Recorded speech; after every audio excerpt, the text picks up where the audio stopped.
Assalomu alaykum hammaga. Bugun kelgan manzilni aytsam, juda ham chiroyli lokatsiyadamiz. Mehnat posti hozir top uy lokatsiya hisoblanib turibdi. Mehnat postdan 1 kilometr kirasiz, katta ko'chadan 400 metr oraliq masofaga kirganingizda shu xonadonimiz sotuvga chiqib qoldi-yu, qarang. 5 sotixga joylashgan, 500 kvadratura. Tepada 4 ta xona, pastda 4 ta xona, podval qismi ham seli planirovka qilingan, xonalarga bo'lib qo'yilgan 4 ta sanuzildan iborat bo'lgan xonadonimizni ko'ryapsiz. Juda ham chiroyli. Kirovishda ham 2-3 ta mashina qo'yishga imkoniyat bor. Zeleniy zonalarga juda ham ahamiyat qilib qo'yilgan. Ko'ryapsiz, ikki taraflama.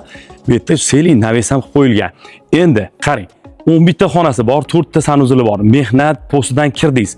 Bu yerda yerlar narxini hisob-kitob qilasiz. 5 sotig'i bo'ldi. 500 kvadratga tushgan xonadonimizning narxi $175,000 qo'ydik. Egalariga pul srochniy kerakligini hisobga olgan holatda ular tezkor sotuv qilib beringlar deydi. Biz narxini $155,000 startiga qo'ydik. Yana kelishadigan joylar bor. Raqamligisini qoldirib qo'yamiz. Qo'ng'iroq qilib barakasini qilsanglar bo'ladi. Juda ham chiroyli joydamiz. Lokatsiya zo'r. Suv, svet, gaz, kanalizatsiya bor.